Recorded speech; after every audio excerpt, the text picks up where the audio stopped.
Écrit par Travis Ross, partie 1.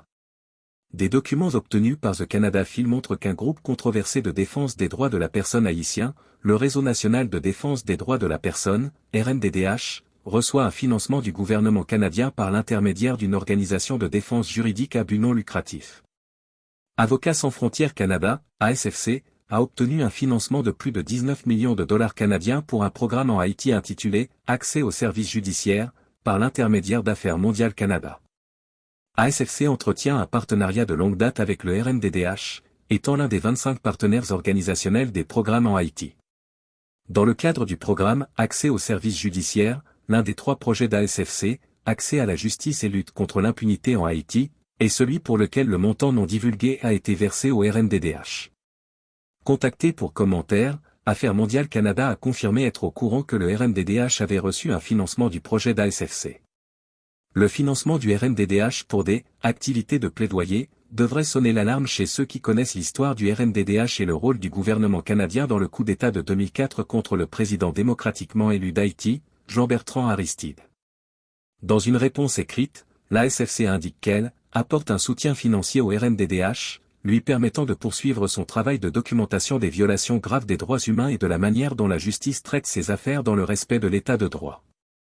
L'ASFC n'a pas souhaité divulguer le montant du financement accordé au RNDDH, invoquant la confidentialité. L'ASFC a également expliqué que ce financement permet au RNDDH de fournir un soutien juridique aux survivantes de violences basées sur le genre et de poursuivre ses activités de plaidoyer.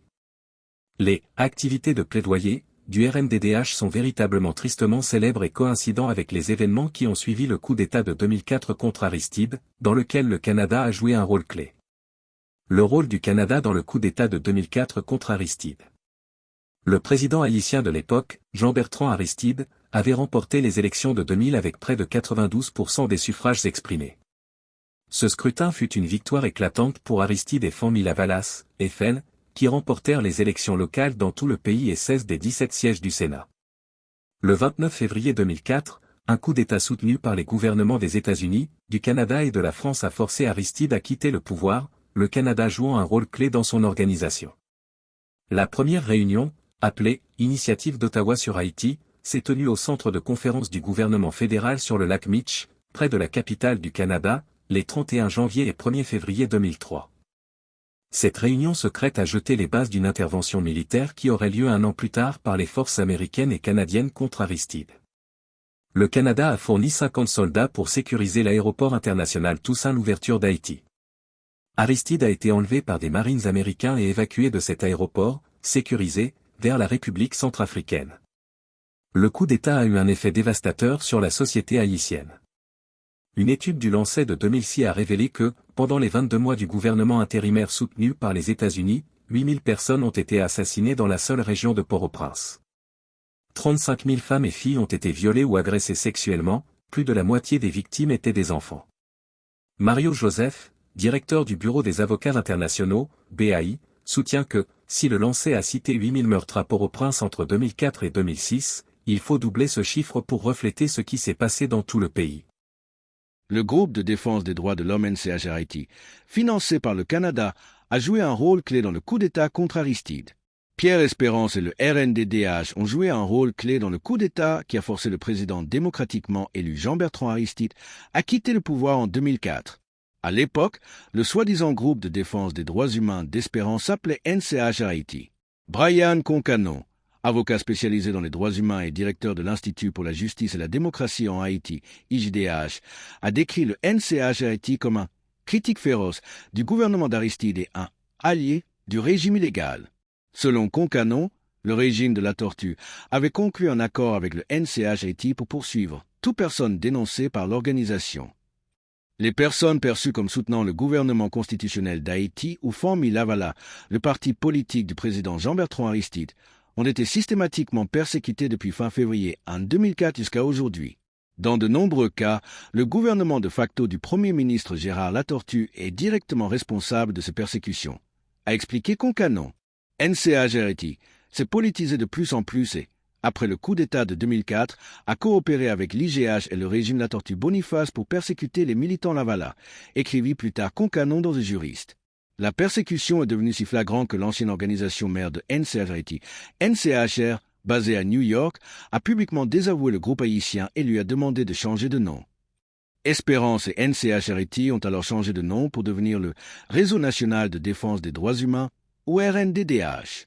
Pierre Espérance et le RNDDH ont fabriqué un massacre pour piéger le premier ministre haïtien Yvon Neptune. Dans une lettre ouverte adressée le 19 octobre 2006 au ministre haïtien de la Justice, René Magloire, l'avocat des droits humains Mario Joseph qualifie la NCHRT de machine à injustice, inventée grâce au financement du gouvernement canadien. Il soutient que les accusations portées contre le député FL Amanus Mayet et l'ancien premier ministre Yvon Neptune sont politiques.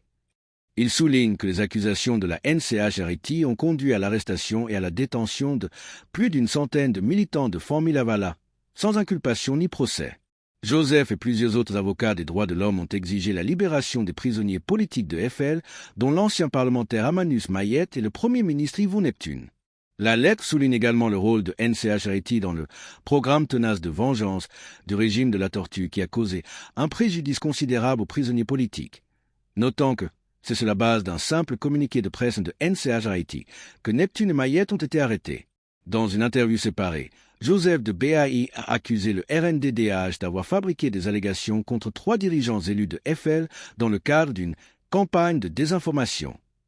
Joseph a représenté ces dirigeants en tant qu'avocat de la défense contre les allégations selon lesquelles ils auraient orchestré un massacre à la Syrie, un quartier de Saint-Marc en Haïti. L'auteur Jeb Sprague a décrit les événements de la Syrie dans son livre Paramilitarisme et assaut contre la démocratie en Haïti, qui sera utilisé par Espérance et le RNDDH pour aider à créer les motifs de sa détention illégale par le régime du coup d'État. Sprague décrit une attaque coordonnée au cours de laquelle des forces paramilitaires antigouvernementales ont attaqué des postes de police dans la région des Gonaïves, dans le nord d'Haïti, début 2004. Après la chute des Gonaïves, un groupe plus restreint s'est séparé et est entré à Saint-Marc, la Syrie. Ce groupe paramilitaire a rejoint le Ramico, rassemblement des militants conséquents de la commune de Saint-Marc. Sprague décrit le Ramico comme un groupe quasi-paramilitaire financé par les élites de l'opposition. Le Ramico et les paramilitaires ont immédiatement attaqué des bâtiments gouvernementaux et des postes de police. Une semaine plus tard, les forces gouvernementales ont repoussé les paramilitaires et repris Saint-Marc. Durant cette opération, elles ont été appuyées par un groupe armé local, Balwouz. Par la suite, les forces du Ramico sont restées à Saint-Marc. Après la victoire contre les forces paramilitaires, le premier ministre Yvon Neptune s'est rendu à Saint-Marc, inspectant les restes d'un commissariat de police incendié et attaqué par Ramico et d'autres forces paramilitaires. Un jour après la reprise de Saint-Marc, les forces du Ramico ont attaqué un commissariat de police dans le quartier de la Syrie. Des policiers, des membres de Balwouz et des habitants de la Syrie ont défendu leur quartier et repoussé les forces du Ramico. Cet échange de tirs a fait plusieurs morts, dont des civils.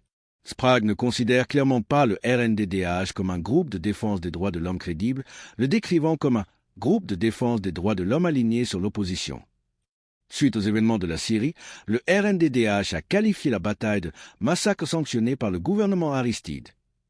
Il a eu l'audace de réclamer l'immunité pour la financière paramilitaire Judice Roy, tout en accusant Neptune d'avoir orchestré un génocide contre les civils. Neptune a été emprisonné et détenu illégalement. Les accusations du RNDDH contre lui ont été la cause directe de sa détention prolongée et illégale. Les enquêtes ultérieures menées par des enquêteurs indépendants et les Nations Unies ont mis à mal la description des événements de la Syrie faite par le RNDDH et son directeur Pierre Espérance. Un article de Kevin Skerrit dans Presse Fort Conversion expliquait qu'à la suite d'une enquête menée en avril 2005 sur les violences à Saint-Marc, l'expert des droits de l'homme de l'ONU sur Haïti, Louis Joannet, avait rejeté les récits d'un massacre et décrit plutôt une série de meurtres lors des affrontements entre 2 groupes armés, avec des victimes des 2 côtés. Les conclusions de Joannet ont été reprises par Thierry Fagard, chef de la division des droits de l'homme de la mission des Nations Unies, qui a également déclaré, depuis le début de la procédure jusqu'à aujourd'hui, les droits fondamentaux, selon les normes nationales et internationales, n'ont pas été respectés dans le cas de M. Neptune. Fagard a ajouté: pour moi, il est clair qu'ils n'ont jamais eu aucun fondement juridique pour le poursuivre. Depuis le tout début jusqu'à aujourd'hui, toutes les procédures engagées contre lui étaient illégales. Fagard a conclu que la décision du gouvernement haïtien démocratiquement élu de reprendre Saint-Marc par la force était justifiée. Je pense qu'ils avaient raison, car je ne suis pas un partisan de Lavala, je tiens à le préciser. Mais en même temps, il était clair que le gouvernement légal était le gouvernement Aristide. En 2006, le journaliste d'investigation canadien Chris Scott s'est rendu à Saint-Marc. Il a qualifié le NCHRIT, aujourd'hui RNDDH, de groupe partisan dont les allégations contre Neptune n'étaient que des conjectures. Il conclut que, compte tenu du rôle non reconnu du Canada dans le renversement du gouvernement Aristide et de son soutien enthousiaste au régime post-coup d'État, la décision du Canada de financer le NCHRIT témoigne d'une complicité dans ce jeu très partisan. En effet, quelques semaines après les allégations lancées par la NCHRIT contre Neptune, l'ambassade du Canada en Haïti a annoncé qu'un financement de 100 000 $ Canada serait alloué à l'organisation. Une enquête menée par le journaliste Anthony Fanton a révélé que la NCHRIT avait demandé plus de 79 000 $ Canada pour la représentation juridique des victimes de la Syrie. Avocats sans frontières Canada prétend que le RNDDH n'a joué aucun rôle dans la détention illégale de Neptune. L'ASFC a publié sur son site web un document intitulé « Haïti, guide pratique sur le recours en habeas corpus ». Ce guide a été créé dans le cadre du projet AJULI avec le financement du gouvernement canadien. Il vise à aider les avocats haïtiens spécialisés dans les droits de la personne à défendre les Haïtiens détenus illégalement. Le seul cas que le document cite comme exemple d'un Haïtien dont le droit à l'habeas corpus, en bref, le droit fondamental de la Constitution qui protège contre l'emprisonnement illégal et indéfini, est celui du Premier ministre de l'époque, Yvon Neptune. Le document fait référence au cas de Neptune sans mentionner que son emprisonnement illégal était le résultat de fausses allégations d'Espérance et de NCHRIT. Le document de l'ASFC se concentre sur la décision de la Cour interaméricaine des droits de l'homme, CID, selon laquelle l'État d'Haïti a violé les droits humains de Neptune. Le résumé de la décision de l'IJDH explique que la CID a estimé que l'État haïtien avait violé 11 dispositions différentes de la Convention américaine relative aux droits de l'homme en emprisonnant illégalement l'ancien Premier ministre Yvon Neptune pendant 2 ans et en laissant l'affaire traîner devant les tribunaux pendant près de 2 ans de plus. La Cour a critiqué presque tous les aspects des poursuites engagées contre M. Neptune par Haïti, explique le résumé. Elle a jugé illégal les 25 mois de détention de M. Neptune et jugé inhumaines et dégradantes les conditions de détention qu'il a endurées. Interrogé sur le rôle de son organisation partenaire dans la persécution de Neptune, l'ASFC a évité de commenter, déclarant que la décision Neptune de la Cour interaméricaine des droits de l'homme a été utilisée dans le guide, car il s'agit d'une décision rendue par une instance régionale sur la détention provisoire abusive. Quand les groupes de solidarité enquêtaient sur le RNDDH et Pierre Espérance, plusieurs délégations d'associations de défense juridique et de solidarité avec Haïti se sont rendues en Haïti après le coup d'État de 2004 afin d'enquêter sur les violations présumées des droits humains. Leur rapport concorde avec les accusations portées par l'IJDH et le BAI concernant la collaboration d'Espérance et de la NCHRIT avec le gouvernement putschiste pour persécuter les dirigeants et les partisans de FL. Le Centre Quichotte a envoyé une délégation en Haïti, dirigée par Tom Reeves, professeur retraité d'études caribéennes. À son retour d'Haïti, M. Reeves a rédigé un article expliquant les conclusions de la délégation, dans lequel il qualifiait la NCHRIT de totalement partisane, anti-Lavala, anti-Aristide. Ce n'est tout simplement pas convenable pour un groupe se qualifiant d'organisation de défense des droits des Haïtiens.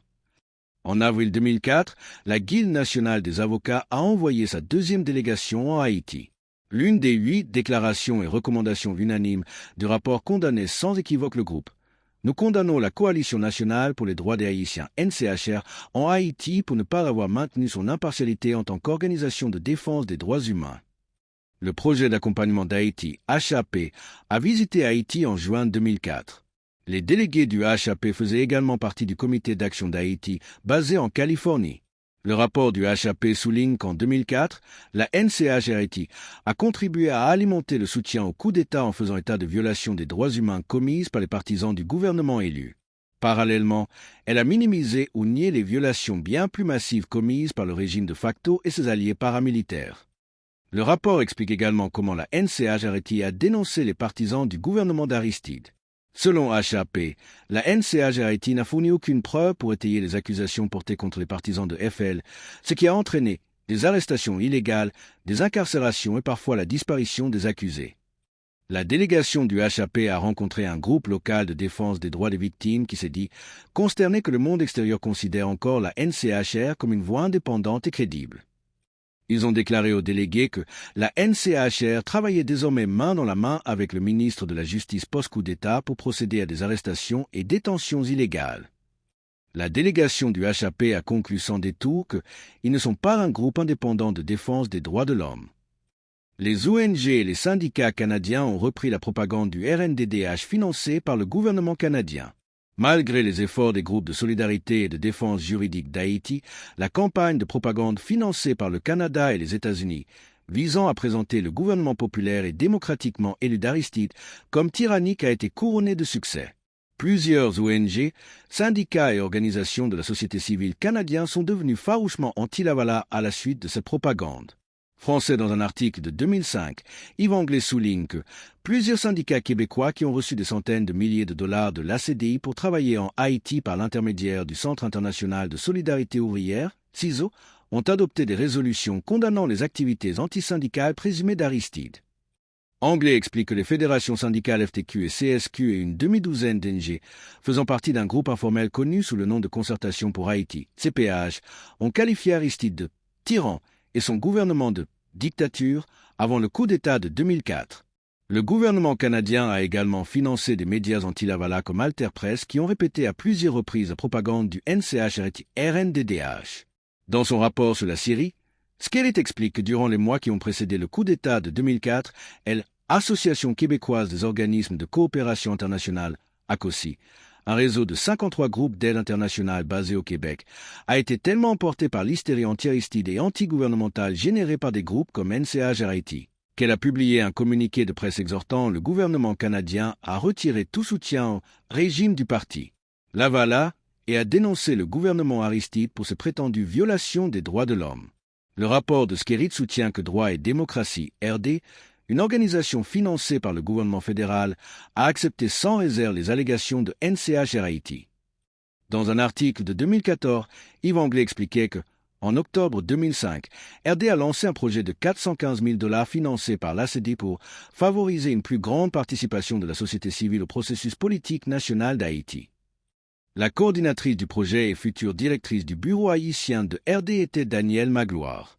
Magloire était membre du Conseil des sages, avec 6 autres personnalités de l'élite haïtienne, dont le Dr Ariel Henry, actuel dictateur haïtien soutenu par Washington et le Canada. Henry a été choisi pour diriger Haïti par le gouvernement américain et le groupe Corps via un tweet contenant une courte déclaration de soutien. Le groupe Corps est composé de représentants des Nations Unies, du Brésil, du Canada, de la France, de l'Allemagne, de l'Espagne, de l'Union européenne, des États-Unis et de l'Organisation des États américains.